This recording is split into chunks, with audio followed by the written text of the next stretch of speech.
Θα μιλήσουμε για τις δυσκολίες και τα προβλήματα που παρουσιάζονται κατά την ενδαγγειακή τοποθέτηση μοσχεύματος στο ανέβρεσμα κοιλιακής αορτής και πώς αυτά αντιμετωπίζονται. Τα προβλήματα αυτά αφορούν τις λαγόνιες αρτηρίες, τον κεντρικό αυχένα, τον καθετηριασμό του κολοβώματος, την διασφάλιση του σωστού καθετηριασμού και τις περιεχειρητικές επιπλοκές που μπορούν να παρουσιαστούν, οι οποίες σχετίζονται με τις αρτηρίες, με το μόσχευμα ή με ενδοδιαφυγή.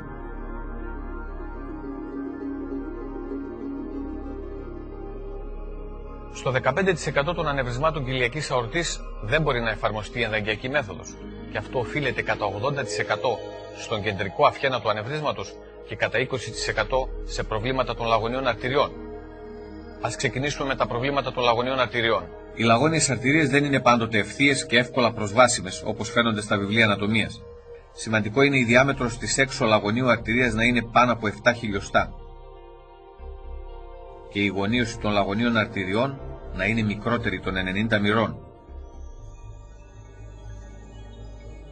Σε ένα ποσοστό όμως 10 με 20% παρουσιάζουν σημαντικές στενώσεις και ελικώσεις. Ας δούμε τι μπορούμε να κάνουμε γι' αυτό. Η γωνίωση και η ελίκωση της έξω και της κοινής λαγωνίου αρτηρίας ξεπερνιέται με τη χρήση σκληρών οδηγών συρμάτων, όπως το Amblat Super Stiff, το Landerquist και άλλα. Εδώ βλέπουμε ένα περιστατικό με μεγάλη ελίκωση της αριστερής λαγωνίου αρτηρίας. Αρχικά περνάμε ένα μαλακό σύρμα τύπου τερούμο και βλέπουμε ότι υπάρχει πολύ σημαντική ελίκωση της λαγωνίου αρτηρίας. Ξεκινάμε με την τοποθέτηση διαγνωστικού καθετήρα μέχρι τη θωρακική αορτή.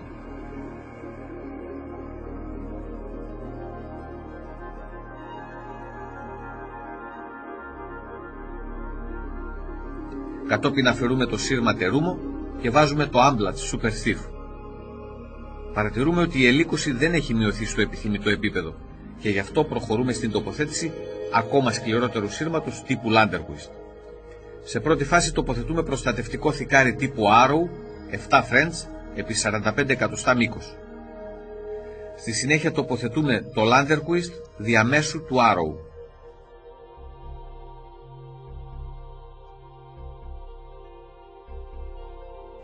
Παρατηρούμε ότι η αρτηρία έχει ευθιαστεί πλήρως.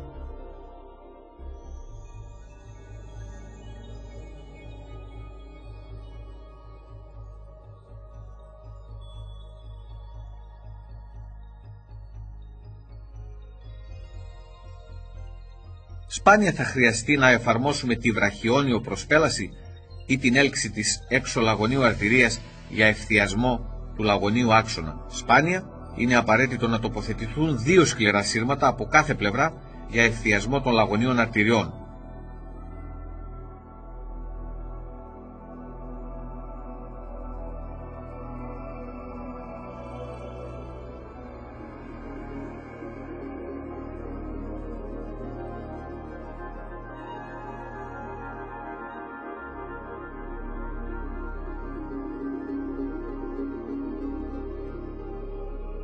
Στις περισσότερες περιπτώσεις σημαντικών στενώσεων ή και αποφράξεων αρκεί μόνο η αγγιοπλαστική για να μπορέσουμε να προωθήσουμε το ενδομόσχευμα στο επιθυμητό επίπεδο.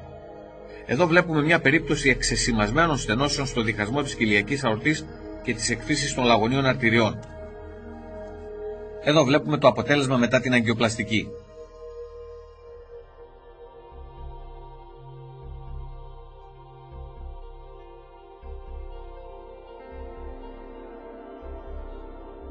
Τα σημαντικότερα προβλήματα που μπορεί να παρουσιάσει ο κεντρικός αυχένας είναι ο βραχής κεντρικός αυχένας, η μεγάλη γωνίωση του κεντρικού αυχένα. Η συνήθις αντιμετώπιση του βραχαίου κεντρικού αυχένα είναι ο πολύ καλός προσανατολισμός του C-arm για αποκάλυψη όλου του αυχένα, η επιλογή ειδικών μοσχευμάτων με ακρίβεια στην τοποθέτηση, όπως είναι το Endurant ή το Zenith. Εδώ βλέπουμε έναν πολύ βραχή κεντρικό αυχένα που αντιμετωπίστηκε με μόσχευμα Endurant με πολύ καλό αποτέλεσμα. Όσο αφορά τη γωνίωση, εδώ βλέπουμε μια μεγάλη γωνίωση του κεντρικού αυχένα. Αντιμετωπίζεται με πολύ καλό προσανατολισμό του C-arm και αγγιογραφική αποκάλυψη όλου του αυχένα, ευθιασμό του αυχένα με σκληρό οδηγό σύρμα. Εδώ βλέπουμε την ελάττωση της γωνίωσης.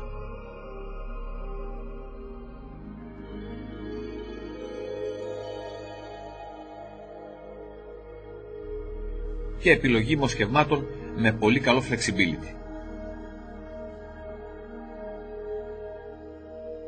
Η συχνότερη μέθοδος καθετηριασμού του κολοβώματος του μοσχεύματος είναι η τοποθέτηση διαγνωστικού καθετήρα μέσα στο θικάρι αγγιογραφίας που ήδη έχουμε τοποθετήσει από την αρχή της επέμβασης.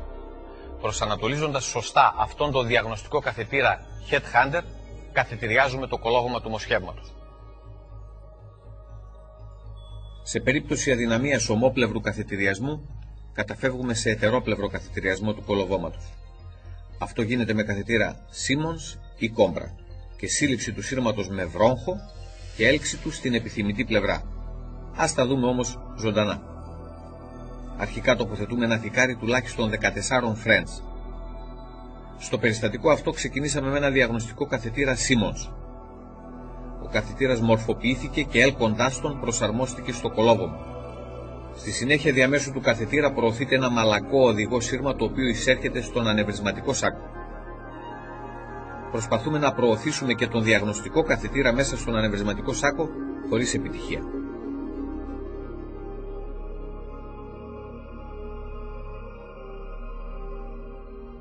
Αλλάζουμε το διαγνωστικό καθετήρα σε Cobra, αλλά και πάλι δεν μπορεί να προωθηθεί.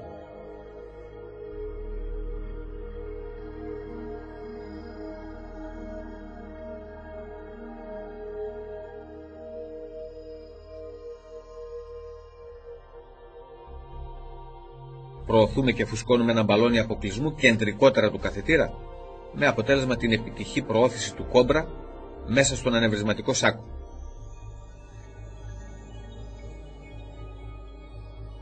Με τη βοήθεια του καθετήρα Cobra μπορούμε να κατευθύνουμε τώρα το οδηγό σύρμα στην επιθυμητή δεξιά λαγόνιο αρτηρία. Χρησιμοποιώντας το βρόχο σύλληψης προσπαθούμε να συλλάβουμε το οδηγό σύρμα. Αρχικά ανεπιτυχώς,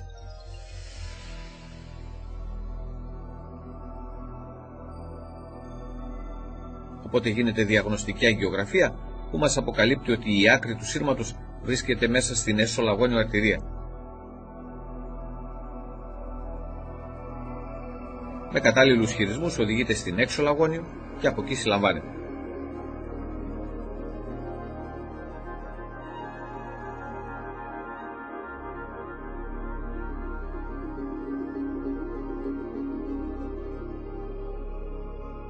Προσοχή! Ο λόγος που δεν προσπαθούμε να συλλάβουμε το σύρμα χωρίς να προωθήσουμε τον καθετήρα μέσα στον ανεβρισματικό σάκο είναι ότι βρίσκεται σε μεγάλη απόσταση από τη δεξιά λαγόνιο αρτηρία και είναι σχεδόν αδύνατο να συλληφθεί. Παρατηρήστε τη διαφορά πριν και μετά την προώθηση του καθετήρα.